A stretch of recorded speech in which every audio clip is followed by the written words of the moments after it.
미국의 강철왕 카네기에 대한 일화입니다. 이 사람이 한 젊은 사람을 발탁해서 아주 중책을 맡기는 일이 있었습니다. 이름은 찰스 수왑, 나이는 38세. 그를 미국 비즈니스 역사상 최초로 $100만 이상 연봉을 받는 자로 중책을 맡깁니다.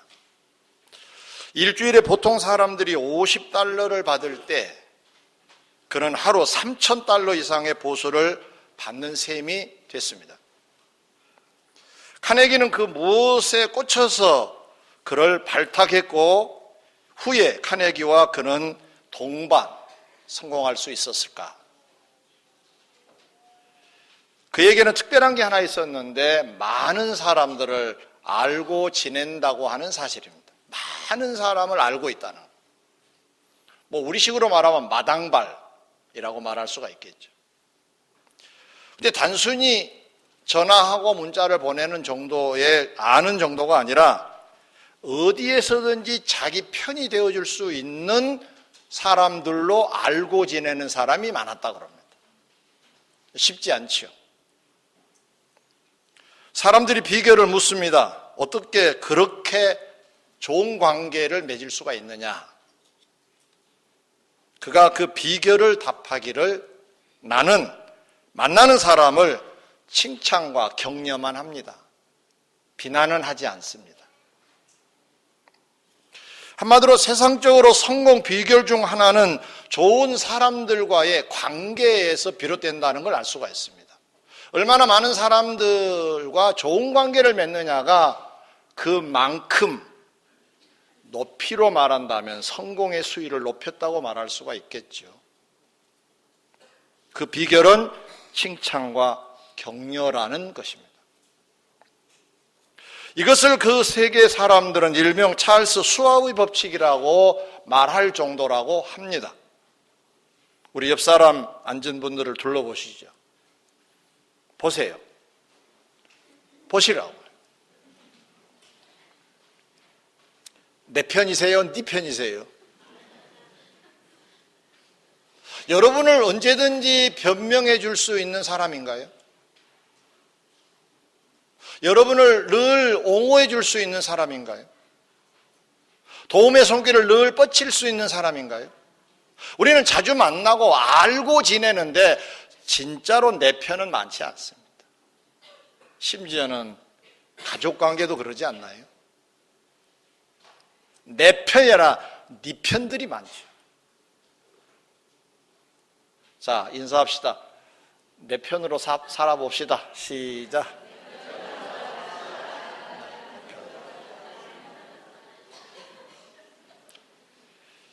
이렇게 살면 좋은 대인관계, 좋은 대인관계를 가지면 성공의 수위가 높아진다고 합니다. 찰스 수왑의 법칙이라고 합니다. 그러나 우리가 이 세상을 살아가기 위해서는 이것만 가지고는 성공할 수 없겠지요. 진짜 성공은 하나님 앞에서 성공이 판단되는 거 아닐까요? 왜냐하면 이 세상적인 성공은 이 세상에서만 필요한 거지. 이 세상을 떠난 다음에 영원한 세상에서는 하나님이 인정을 안 하시면 그 성공은 아무런 소용이 없는 성공이 되고 말 것입니다. 하나님이 인정해 주시는 성공자, 진짜 성공자인데 칭찬과 격려를 해서 좋은 사람으로 내 편을 만드는 그런 관계 속에서 성공했다 하더라도, 억대의 연봉을 받는 사람이 되었다 하더라도 하나님 앞에서 난 널 인정치 않겠다 하시면 실패자로 끝나고 마는 겁니다. 그래서 저는 오늘 본문 주님 비유 중에 실패자와 성공자가 나와요. 어떤 사람이 실패하고 어떤 사람이 성공하는가 나와서 소개하려고 합니다. 경청하셔서 실패자의 길을 혹 걷고 계신 분들은 이제 전환점이 돼야 되겠죠, 오늘이. 성공의 길을 걸으신 분들은 더 가속도를 내야 되겠죠. 그래서 여러분 모두 다 성공자가 되시기를 주의 이름으로 축원합니다. 첫째로 본문을 돌아가서 풀어봅니다. 아버지는 두 아들이 다 잘 되기를 바라서 당신의 포도원에 들어가 일하라고 합니다. 원초적인 질문입니다만은 왜 일하라고 그런 거죠? 아버지가 지금 일손이 딸려서 뭐 전혀 근거 없는 말은 아니지만 자식들에게 여러분들이 공부해라 공부하라고 하는 그 배경을 아시면 이 답이 금방 나올 겁니다. 왜 공부하라고 하시죠? 자식이 잘 되라고 그런 거잖아요. 미래가 복되라고 그런 거잖아요. 게으르지 말아야 된다. 인사성이 밝아야 된다. 이래야 된다. 예의가 있어야 된다. 이 등등의 가르침이 왜인가요? 나를 위함인가요? 자녀의 미래를 위함이죠. 아버지의 이 기업이 아버지가 세상을 떠나면 누구 것이 되겠습니까? 자식들 것이 되겠죠. 자식들이 이 기업을 유지할 수 있도록 하려면 이 업을 알아야 되지 않을까요? 그래서 그 업을 하라고 하는 거잖아요. 결국은 아버지를 위함이 아니라 위하는 내용은 조금은 있겠지만 전적으로 퍼센트로 말하면 높은 퍼센트로 자식들을 위하여 일하라고 하는 아버지의 말씀이 있었던 거죠. 다른 이유를 하나 더 들어보지요. 누가복음 19장에 보면 문화 비유라는 비유가 나와요. 거기 주인이 타국에 가서 왕위를 받아가지고 뭐 요즘 우리식으로 말하면 무슨 학위를 받아가지고 오려고 갔다든가 뭐 이렇게 간 거예요. 가면서 종들에게 자기의 재산 일부를 다 조금씩 떼줘요. 이걸 가지고 장사를 해라 이렇게 말합니다. 어떤 생각해 보면 장사하라니까 돈 벌어서 주인을 이렇게 하라는 거구나 이렇게 생각하기가 쉬워요.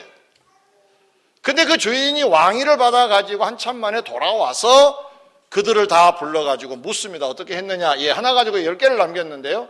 잘했다. 하나 가지고 10개를 남겼으니 너는 10고을을 다스리는 권세를 받으라고 얘기를 합니다. 전혀 다르죠? 네가 나를 이롭게 했구나의 내용이 아니라 그를 위하여 사실 일감을 줬다고 하는 것을 알 수가 있어요. 하나 가지고 5개를 남긴 사람은 5고을을 다스리는 권세만 줍니다. 하지 않는 사람은 빼앗아 버립니다. 결국 주인이 장사하라고 한 이유는 그들의 열정과 지혜와 경영 그 내용을 보겠다는 취지였어요. 보겠다. 그러면 이것을 오늘 본문에 이 두 아들에게 적용해 본다면 아들들이 얼마나 열정적이고 지혜롭고 이 포도 농장을 잘 경영하는가를 보고 싶으셨던 거죠. 그러면 판단이 나올 거 아니에요. 잘하네? 이 아들에게 이 기업을 물려줘야 되겠구나? 이 몇 퍼센트는 이 아들에게 주고 몇 퍼센트는 이 아들에게 줘야 되겠구나는 아버지 판단이 나오겠죠. 결국은 기업을 누구에게 물려줄 것이냐라고 하는 것까지도 포함한다면 자식들을 위하여 일하라고 했던 것을 알 수가 있어요. 산성도 여러분, 하나님 아버지께서 포도원 농장에 해당된 교회에서 일하라 하신 것은, 주의 일하라 하신 것은 그 의도를 정확히 알아야 되는데 그 의도가 하나님을 위함이 아니에요. 우리를 위함. 하나님은 말씀으로 천지를 창조하신 부유하신 분이에요. 아멘. 아멘. 돈이 필요하신 분도 아니고 사람의 힘이 필요하신 분도 아니에요. 군사가 필요한 것도 아닙니다. 대단한 학박사가 필요한 것이 아닙니다. 전문가가 필요한 것이 아니에요. 하나님은 다 갖고 계세요. 전능자이신 줄 믿습니다. 근데 왜 우리에게 일하라고 그러실까? 우리를 위하여. 우리의 열정과 우리의 지혜와 우리의 어떤 경영 내용, 그런 스타일을 보셔서 또 다른 것을 맡겨주시려고 미래를 위하여, 더 미래를 위하여 우리에게 이 일을 맡기셨다는 걸 알 수가 있어요. 비유니까.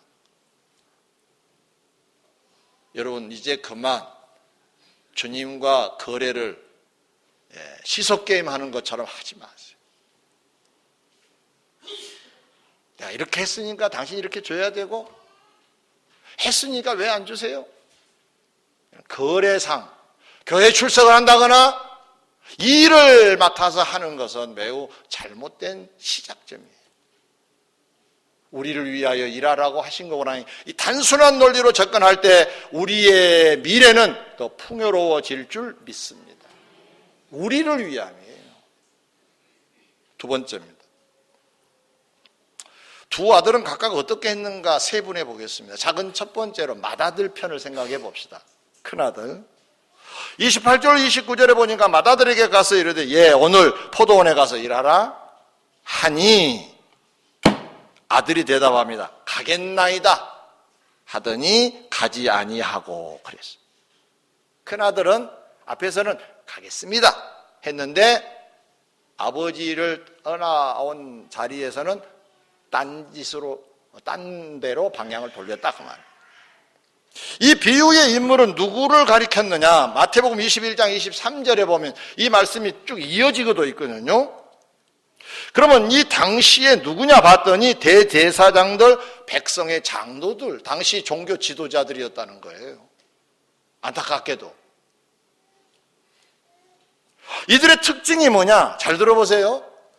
아버지 앞에서는 아버지에게 효도한 척 하는데 뒤돌아서서는 아버지를 욕되게 하는 자였다는 거예요. 이건 비유예요.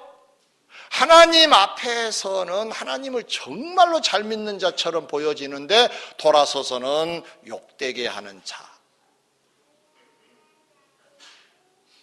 이 시대 맏아들은 어떤 사람들을 두고 맏아들 같다고 할 수가 있을까요? 이것도 우리가 알아봐야 되겠죠, 그렇죠? 교회 다닌 지 오래되었는데 아직 말이 끝나지 않았습니다. 다닌 사람들이 다 맏아들이란 말이 아니라 성경은 잘 아는데 직분도 낮지 않는 자인데 입술로는 목숨도 여러 번 던진 자인데 생활에서는 신앙의 행위가 없는 사람들을 말합니다. 어떤 분이 쓴 글 중에 이런 글을 하나 있고 꽤 감동을 받았습니다. 당신은 혼자 있을 때 당신이 당신이다. 여러분 혼자 있을 때 누구세요?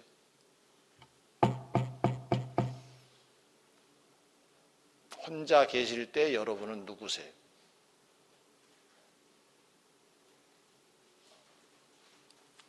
이 맏아들은 많은 사람들 앞에서는 교회라는 공동체 안에서는 나름 존경받는 위치에 있는데 실생활에 돌아가서는 신앙의 행위가 없는 사람을 두고 맏아들 같다고 얘기한다 그 말이에요. 삶이 신앙을 증명해 보여야 되는데 삶에서는 신앙을 찾아낼 수가 없어요. 주님이 성경에 보면 열매 없는 무화과 나무들을 많이 책망하신 걸 볼 수가 있어요. 왜 그럴까요? 이파리는 무성한데 열매가 없는 나무들을 주로 많이 그러지요. 이것은 당시 이스라엘 사람들을 두고 주님이 비유해서 말씀하신 것입니다만은 오늘 우리들에게도 마찬가지입니다. 잎은 무성하다는 말은 어느 쪽으로 봐도 저 교회 굉장한 자리에 있는 사람, 존경받을 만한 자리에 있는 사람. 근데 열매가 없어요. 주님이 원하시는 무엇을 하라고 하는 것에 대하여 해당된 열매가 없어요. 전도도 열매가 없어요. 사랑의 열매도 없어요. 겸손의 열매도 없어요. 딴 건 잘 하는 것 같은데. 사랑하는 성도 여러분, 우리 자신을 돌아보면 좋을 것 같아요. 우리도 혹시 입술로만 주를 찬양하고 높이고 있지는 않는지, 행위면에서 우리의 신앙의 열매는 과연 있는 자인지, 그렇죠? 돌아볼 필요가 있겠죠. 그렇죠? 둘째 아들로 갈까요? 마태복음 21장 30절에 둘째 아들에게 이제 아버지가 갑니다. 또 그와 같이 말하니 그랬어요. 가서 일하라 그랬어요. 대답하여 이르되 실소이다. 이런 무례한 자식이 어디 있어요? 싫어요. 그런데 반전이 있네요. 하였다가 그 후에 뉘우치고 갔으니 그랬어요. 실소이다 하고 갔다가 생각해 보니까 아버지가 이게 나를 위하여 하신 말씀인데 하고 생각해 보니까 아닌 것 같아서 돌아왔다. 포도원 농장에서 일했다 그 말이에요. 이 비유로 서기관들과 바리새인들, 백성의 장로들인 종교 지도자들에게 지금 하고 계신 거예요, 주님이. 그러시면서 주님이 하신 말씀이, 자, 이 둘 중에 누가 아버지 뜻대로 한 것 같냐? 누가 아버지 뜻대로 살았어? 그러자 그들이 양심의 입각에서 보니까 둘째가 맞잖아요. 처음에는 좀 껄끄러웠지만, 실소이다 하는 것은 별로 안 좋지만 뉘우치고 돌아갔다고 하니까 아버지가 원래 일하기를 원하셨으니까 일터에 있는 자식이 잘한 거잖아요. 아버지 뜻대로 산 자잖아요. 그래서 말을 제대로 한 거예요. 그러자 주님이 대답하십니다. 내가 진실로 너희에게 이른다. 너에게 서기관들과 바리새인들과 백성의 장로들인 너희들에게 내가 이른다. 진실로 말한다. 세리들과 창녀들이 너희보다 먼저 하나님의 나라에 들어가리라. 돌직구를 던지셨어요.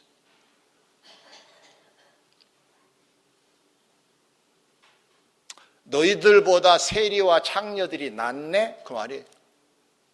여러분, 세리와 창녀들이라는 사람들은 당시에 이스라엘의 공동체에서 왕따 된 사람들이에요. 세리란 세무공무원을 말하는데 당시에 백성들에게 세금을 걷어가지고 당시 이스라엘을 지배하는 나라가 로마예요. 이 로마 정부에 바친 사람들이 세리예요. 그러니 이스라엘 백성들의 입장에서 생각해보면 이거 매국노 같다 그 말이에요. 매국. 그래서 싫어한 거예요. 물론 착한 사람도 있었겠지만 나라를 이용해서 로마 정부의 빌부터 산 사람들, 우리 그런 말 있잖아요. 친일파니 먼파니 그런 거 있잖아요. 친로마파예요. 그러니까 이 사람들을 공동체 속에 들어오지 못하게 한 거예요. 그냥 밀쳐낸 거예요. 그 창녀들은 말 그대로 몸을 파는 여자들입니다. 이 사람들은 한마디로 말하면은 이 유대 종교 지도자들이 생각할 때는 악의 축이에요. 이 사람들은 불결하기 그지 없는 자들로 인정을 할 때입니다. 그래서 이들이 나타나면은 물러가라 하면서 피하고 다닌 사람들이에요. 근데 주님이 지금 하신 말씀이 너희들보다 낫네?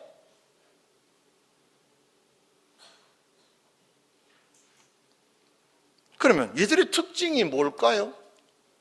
뭐 때문에 낫네? 하나님 나라에 먼저 들어가리라? 주님이 주시는 그 복을 먼저 받게 될 것이다? 이런 말씀을 하셨을까?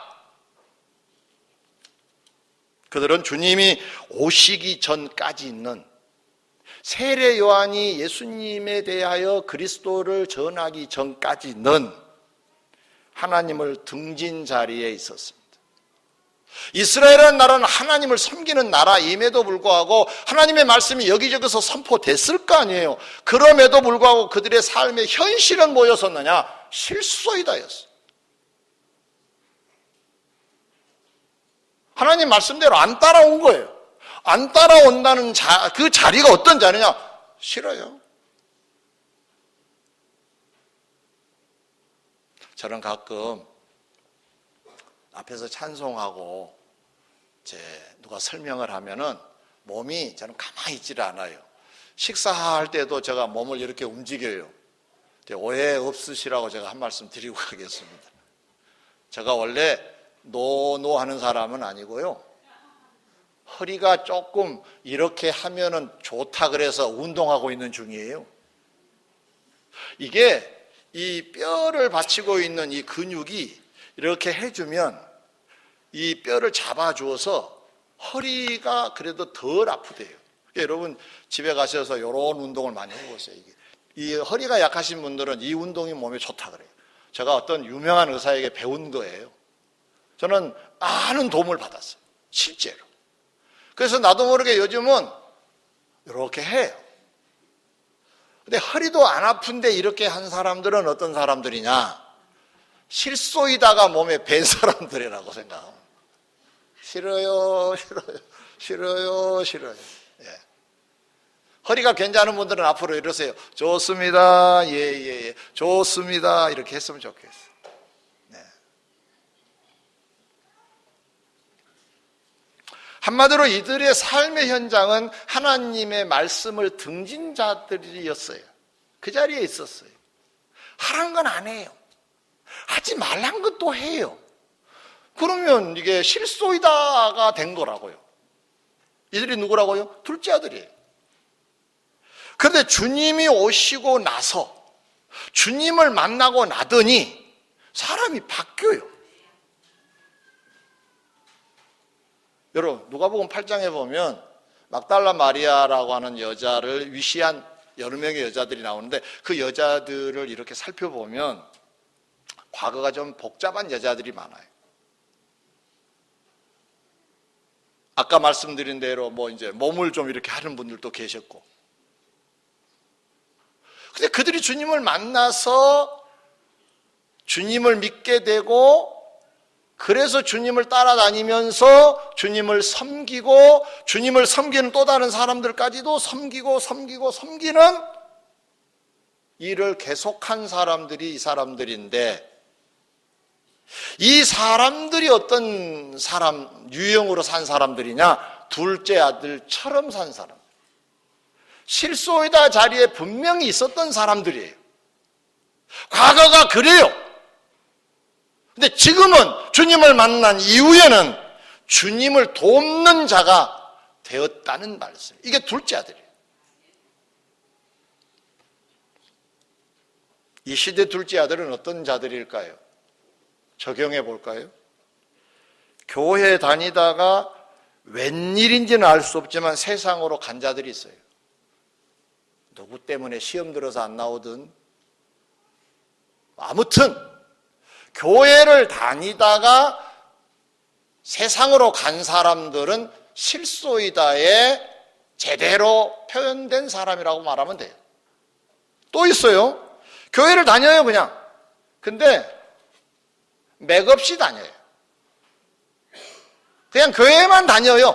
미안해요. 이 표현을 그렇게 해서 그냥 교회는 다녀요.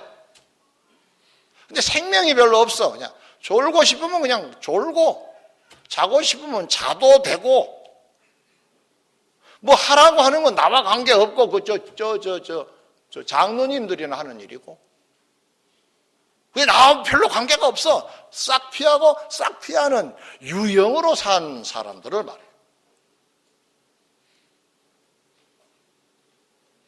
속으로 실소이다를 외치고 있다. 말은 안 하지만 현주소가 실소이다 현주소예요. 말씀이 주어져도 순종의 자리에 있지 않는 사람들이 실소이다의 사람들. 저는 말씀을 준비하면서 되돌아봐서 너는 어떠냐? 예외 아니옵니다. 저도 부분적이기는 하지만 실소이다의 부분이 없지 않아 있는 것 같아요. 사랑해야 되는데 사랑하지 못하고 주님 분명히 사랑하라고 하셨잖아요. 근데 그 사람은 사랑하고 싶지 않아. 그럼 실소이다 하고 있는 거잖아요. 겸손해야 되는데 어느 날 내가 교만해 있어. 그러면 실소이다 하고 있는 거예요. 교만이라는 자리가 실소이다 자리예요. 그러면 우리 모두 다 둘째 아들 스타일로 산 거 아닌가요? 특정의 어떤 사람만 둘째 아들이 아니라 우리 모두 다 둘째 아들 스타일로 살고 있는 거 맞지 않느냐.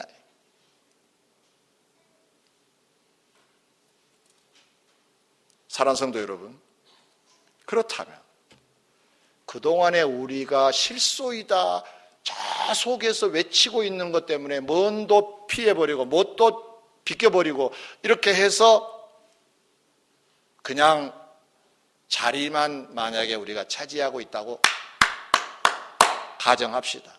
그럼 이 생활을 계속하면 안 되겠죠. 주님을 만난 자리에서 뉘우치고 아버지의 말씀이 생각나서 뉘우치고 다시 돌아간 둘째 아들처럼 우리도 농장으로 갈 수 있어야 될 줄 믿습니다. 농장이 뭔가요? 주의 일터지요. 아버지의 일터가 농장이에요. 꼭 교회에서 뭔가를 해야 된다는 말씀보다는 넓은 의미로 주님이 명하신 일을 하라는 거예요. 이건 포도원이라고 하는 것은 교회를 상징합니다. 주님이 우리에게 뭘 원하시느냐에 한 가닥이라도 감당하고 있으면 그 부분은 실소이다 자리는 아닌 거죠.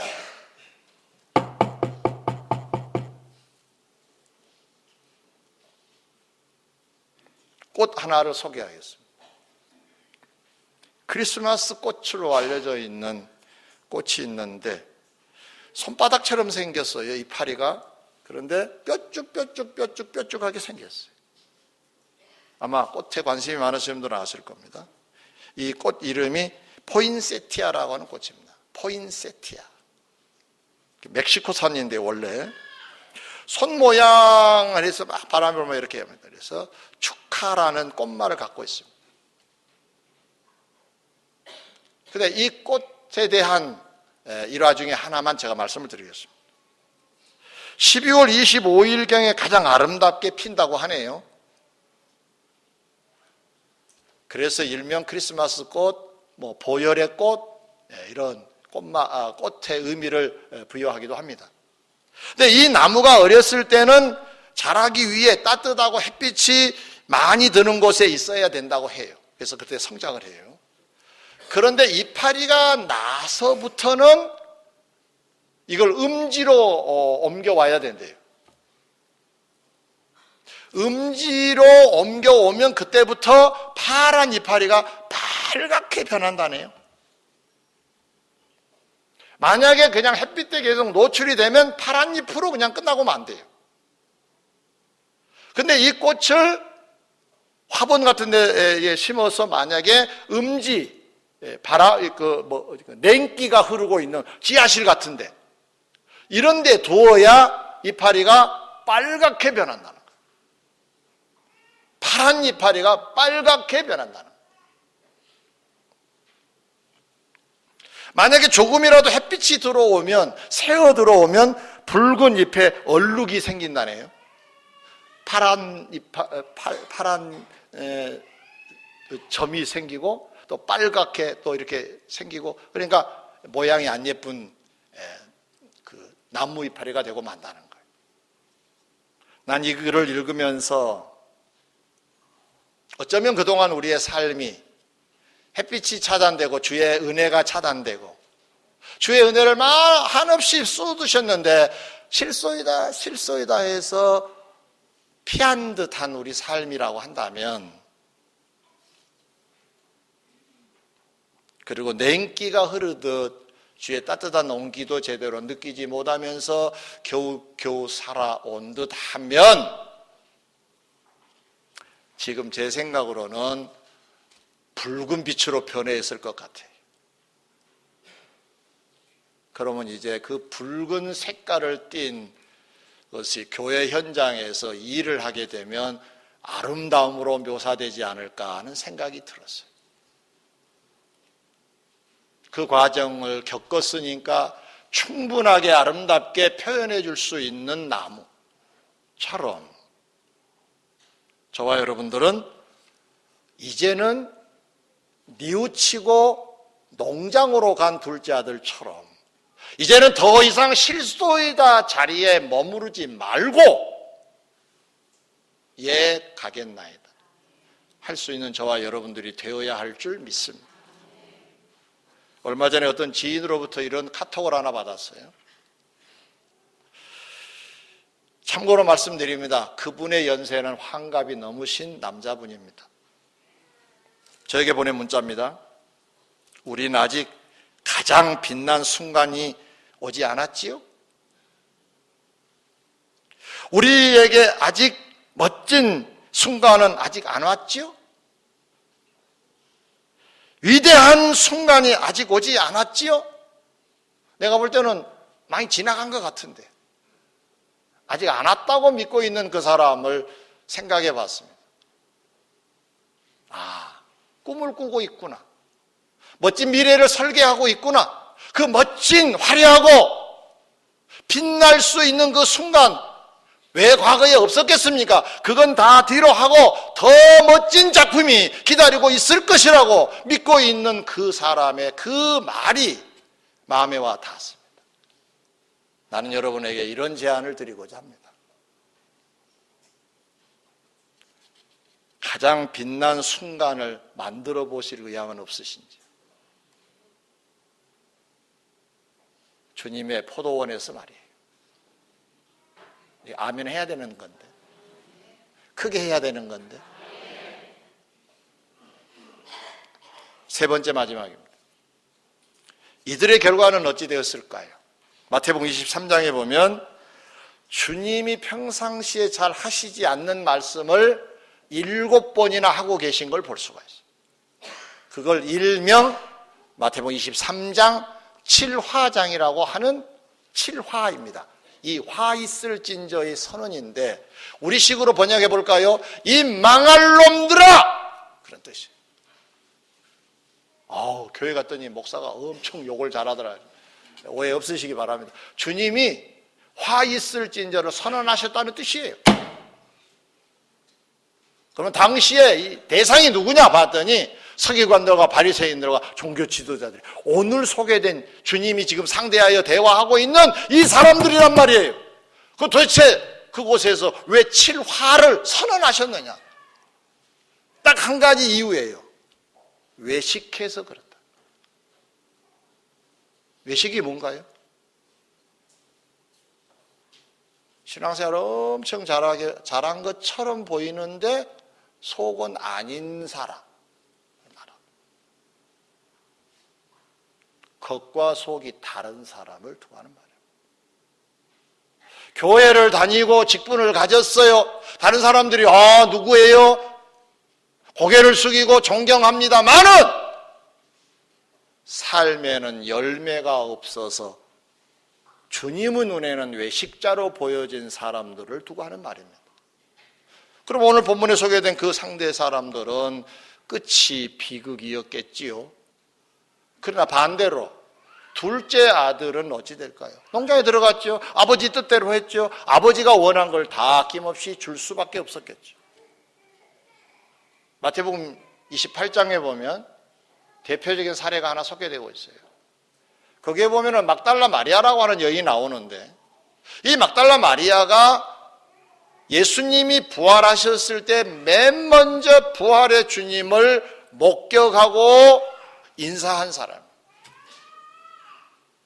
그럼 막달라 마리아는 어떤 사람이냐? 아까 누가복음 8장에 소개한 대로 과거가 좀 복잡한 여자예요.